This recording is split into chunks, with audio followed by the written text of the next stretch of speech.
Welcome to another episode of Disney Does. In this episode, I have a guest and newfound Disney friend. It's Brandon Santoro. Yes, you got the last name right. Well done. Awesome. We're here to review Zootopia, which we saw, and Brandon very kindly waited for me. I did. It was a labor of love, I have to tell you. But we eventually saw it on IMAX 3D, which I do not regret. At first I was like, what?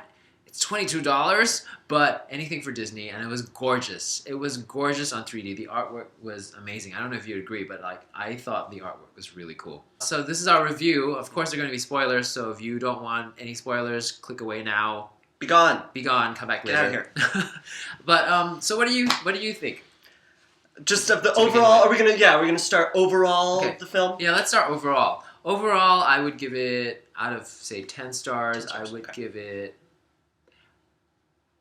7.7. Sensible. That's very specific. I know, right? I didn't want to give it 8. I didn't quite want to give it 8. Okay. Interesting. I would have thought you would have given it an 8 based on your initial reaction. Well, Is that just on further reflection? No, it was like just about there. It was like it's up there, but it's not like in the 8-9 zone, which some other films are. Why? Because it was not. It was well done. It was tight. It was tightly paced, but to me it wasn't as original a concept as say Up, for example, where you have a protagonist that's an old man, and then you have like these balloons, and then it's about like I don't know. It was just more original in that sense. This one had a lot of just recurring sort of themes, rehashed jokes. Yeah, I don't think there wasn't as much of a focus on building a universe that we've never seen before. Exactly. The point of this film was very much about parodying our own world and kind of creating something fun based on that. So, whereas Inside Out, it was all about the fun of that film was discovering this universe. No one's ever thought to, envision this visually. How is this gonna work? Exactly. But I thought it really looked like a Pixar film. So I feel like Disney and Pixar right now, Disney especially, has kind of lost its identity in some ways. Did you feel like it could have easily been a Pixar That's a big film? No. I don't think it followed Pixar's main themes. I do think it was very appropriately just because of the content of it. Right. I think it was very much a Walt Disney within their lexicon of the kind of films that they make. True. Pixar is more focused on the heart behind the stories. I was going to say, Pixar makes you cry a lot more than Disney does, right? Yeah, because Pixar, it's more about the filmmaker speaking directly to you and not really hiding behind a story. It's very much about, all of Pixar's films are love letters to the audience, and it's not... Disney, it's not necessarily about that. Disney is more about building out this really, really wonderful narrative for you to follow. Yeah. So that's why I wouldn't compare it to a Pixar film. I do think that the animation was badass. I felt it. I felt the magic. And it was it was pretty. It was very colorful and fun. And I'm trying to think if it reminded me of another film. Did the animation style remind you of another film? I don't know. It's I don't know, for some reason Bolt comes to mind. I don't know why. I don't know why either. I'm just being random. Okay. But the character reminded me of the Robin Hood Fox, though. They're very similar. There's definite homage and there. The weasel definitely looked like the Ice Age weasel. That's funny, yeah. Right? Yeah, the saber-toothed squirrel. Yeah, exactly. Mm-hmm. So, yeah, those reminded me of things. Interesting. But it's also just a nice little throwback to Frozen, too. Mm-hmm. There were some awesome references there. And it's not Wesselton, it's Weaselton. Not a lot of people got that, I think. And speaking of references, I'm sure you saw so it was the Weasel, speaking of the guy who was selling those DVDs, right? With the upcoming films, and there were quite a number. I didn't catch as many as some other people did. How many did you catch? How many of the titles? The titles, yeah. Yeah. So there's this excellent shot of this weasel, kind of sort of as people do in New York on the subway, giving away these janky DVDs that he's filmed in the theater, kind of thing. And so some of the movies haven't even come out yet. So some of the titles says that you saw. Some of the titles you saw, one was Meow-Anna. Yeah, and the other one I saw was Giraffic, which is gigantic, which is going to be based off Jack and the Beanstalk, which is coming out like 2017, I think. Moana's this year, right? I think so. It's a big year. It's a big year. Disney's taken over. I'm not mad about it. But like just talking about that being a big year for just animated films in general, there were a ton of trailers for animation. I'm like, is that normal or am I really feeling like is it actually getting that saturated? Is it? It's definitely a good time of year. I was not surprised by the number of animated trailers purely because we're getting towards summer, right? And so it's the peak time for that market. But there's definitely a lot of good stuff coming out. There's definitely a lot of stuff that I'm genuinely really excited to see. Yep. And Disney has a staggering lineup this year. It's ridiculous how many movies they're releasing. Well, like I mean, with live action as well. Like exactly. Pete's Dragon, Jungle Book, Finding Dory, Moana. And all your Marvel and Star Wars, like Rogue One. By the way, if you are jelly of our ears, you should be. You should be jelly. These were only given out, I think. I don't know if they're given out in movie theaters, but I think they're only given out. I got them at Hollywood Studios, and I had to keep them straight and flat and uncrushed all the way from Florida to New York. It was a true labor of love. Worth it. So they're here right now. So other things. So what do you about the? Yeah, we have a guest star. It's Amelia. Oh, what is she wants to like? She's the real animal. We're all just pretend animals. Yeah. We had Judy and we had what's his name? Nick Wilde. Nick Wilde. So both of them had their own stories. It's nice that they had a flashback. I wish they connected a little bit more about their stories. I felt like they were kind of interesting. Explain what you mean more so. Her struggle and his struggle, I felt they could have talked a little bit more about it rather than just present to each other their own stories. I thought that their flashbacks, because they each have individual flashbacks to their childhood where you where you learn what sort of helped them create the mantras for their lives and gotten them to the places that we find them in the film, in the center of the plot.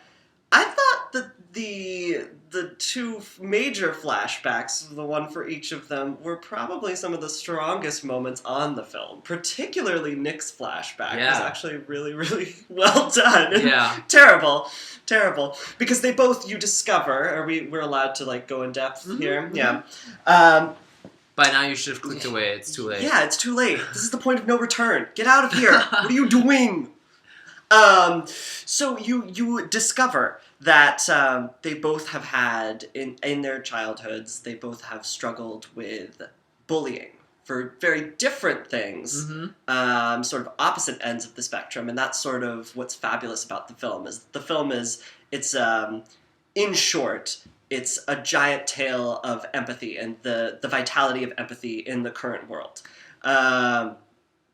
And so you discover that Judy was a young bunny living on a carrot farm, living out the stereotypical bunny life, as one does, and has basically been told her entire life that she'll never be anything more than a small bunny, and that the world expects her to kind of hold that place for the rest of her life. And Nick, on the other hand, has sort of been grown up as a young fox, has grown up being told that he'll always be viewed as a predator, as someone dangerous, as someone hostile, that can't live a typical everyday Zootopian life. He can't commingle. So there's this really terrible Boy Scouts flashback where they do this terrible hazing ritual to him, and it's so sad. They put a muzzle on him. And they're both similar in that they're both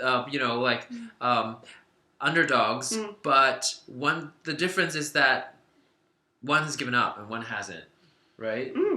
So the other one, Judy, basically is egging him on and telling him to push through and to make a difference. She does give up though, I think. Yeah, I was gonna say, in typical Disney fashion, of course, the tables turn and it's up to Nick to help her through. Exactly, but what I didn't like was that when the part where she finally got the badge and she was the face of the police academy. Yeah, totally. But she realized that she earned it the wrong way.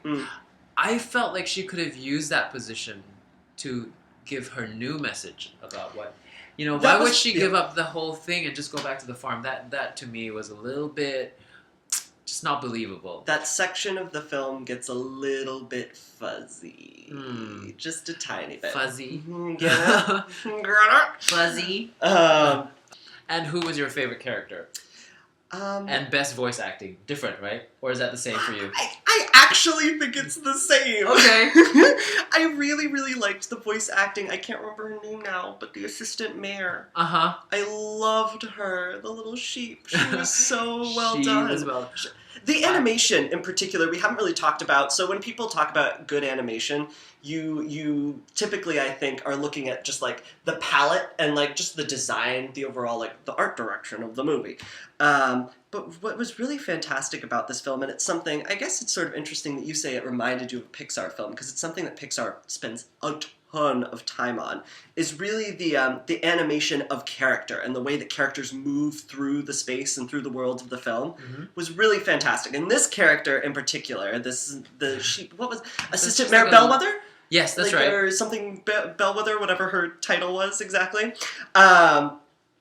The way that she moved through the movie, her physical comedy, and also just like, I don't know, there was just something about the way that she was moving that I was like, I love you, you're so cute. She was so overwhelmed. And she morphs into different, like, she's got different tones too, so you see like a whole range of, I mean, like, it's a great role to explore as a voice actor. Totally. I thought Jennifer Goodwin did really well. Like, it didn't even sound like the Snow White that I'm so used to on Once Upon a Time. It was a pleasant reminder that Jennifer Goodwin is more than that, fantastically talented, and does not always get to showcase that talent on Once Upon a Time. She did a phenomenal job voice acting this character. She was so good. But my favorite character was I don't even think, I'm so bad with characters. What's the guy, the small, the Mr. Big. Mr. Big. Mr. Big was my favorite. I thought that was pretty original. The voice and it's just adorable. So those, but I expected to cry more though. I really wanted to cry more. Disney films, I mean, Pixar makes me cry all the time, but Disney also is supposed to do that. And I was a bit sad that I wanted to cry that I couldn't cry. Not every movie makes you want to cry. You know, it doesn't have to make you cry to be a good movie.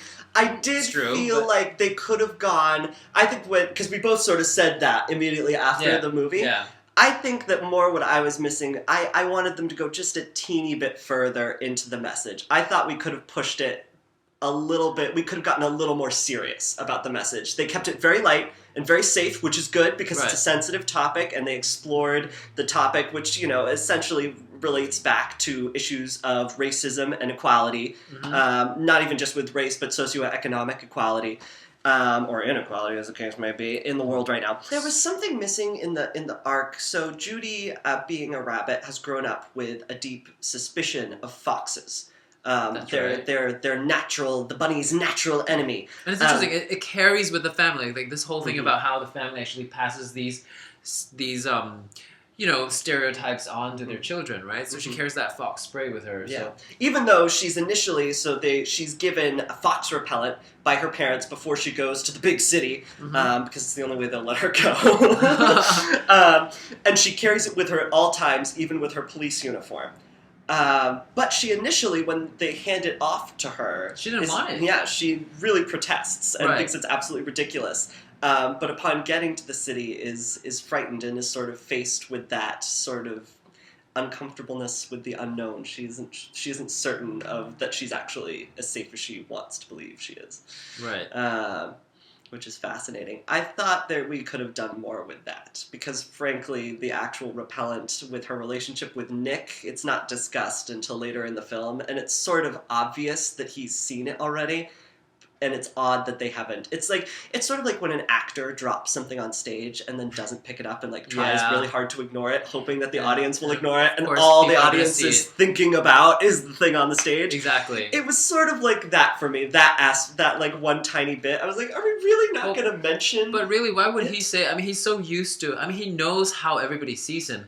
So another person just coming into the picture, seeing him the same way, he's just going to probably just go, because he takes no nonsense, and she's pretending to be his friend. Right. So it comes out, it does build up in a way, he's able to have an outburst of frustration at her later in the film that makes sense because they haven't talked about it. Yeah, It's been something that he's been thinking about. Exactly. But it's strange that there wasn't a shot to physically show him Yeah, seeing just something, it. just a little Weird. clue, right? That Yeah. he's okay. Yeah. Okay. Do you think Shakira represented anything? Her character, the gazelle, was it gazelle? Was it? Yes, she was a gazelle, and she was named Gazelle. I thought that it was an interesting choice for the cameo because Shakira's character Gazelle, who is also a very famous pop singer,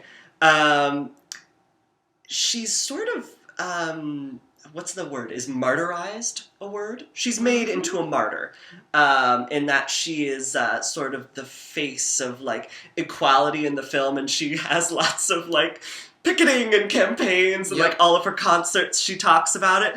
It's a little weird, because is that a thing that Shakira is known for in the real world? Not at all, right? It's a little bizarre. It's a little bizarre. But it's a really, really cute reference to the fact that so many pop stars are faces of causes in that way in the real world. Like, and do make that a huge part of their celebrity, is supporting things that they're really, really, issues that they're really, really passionate about, and garnering awareness of that sort of stuff. And just to wrap up, so speaking of her, what did you think about Try Everything being played through twice, like the whole song? A mistake. A mistake. But that's okay. Everyone's allowed them. Yeah, the song is too much of the same for it to be worth hearing twice. I wish there were another song, like just maybe two. You know, like some. That's like, interesting. Yeah, another song from her, because she's like a pop star. Like I would have listened to. You know, a lot of people release, like Justin Bieber's got 3 songs on the charts. You know, like at the same time. So, anyhow, you were gonna say. I thought that it was interesting that she, so the first time we hear Try Everything in the film, it's on Judy Hopps' journey to Zootopia on the big train. Zootopia train that apparently just like goes to all the major stops in the animal world. You know, it's cute. But she literally, you see her, she had like an iPod Shuffle. Yep, she did. It was all vintage. Apple. Like even yeah, she did. But is that what they look like now? I haven't seen. I don't do know. they still sell anything that looks like that? I'm not sure. That's not my market, so I didn't recognize it. But it was cute. But she literally hits play on it, so you're listening. The song is playing in the film as she's hearing it on her earbuds and seeing Zootopia for the first time. Cute idea. Maybe didn't need the whole song in that moment. No, yeah, not then. And get this, she chose that song over Let It Go. They just had it right there, and she chose Try Everything. So. Yeah. So it's on its way out. Trying to subliminally message you away from that song. Idina Menzel's getting tired, guys. She does not want to keep singing that song. She's cracking all over anyways. No, not cracking over. She's forgetting lyrics. They've changed the keys. They've changed the keys. Oh, yeah. Did you not see the Disneyland 60 special? No, I haven't. Oh, my goodness. She was singing it lower? In the chest. Oh, okay. Yes. But it was much more comfortable and much more healthy for her, so good for her. If you need to change the key, change your key. Do not kill your voice. It's not worth it for Disney. Good Lord. Yeah. Well, thanks, Brandon. Thanks for coming on. Thank you for having me. And it's been awesome. Thank you for being a Disney friend. No problem. Bye. Bye.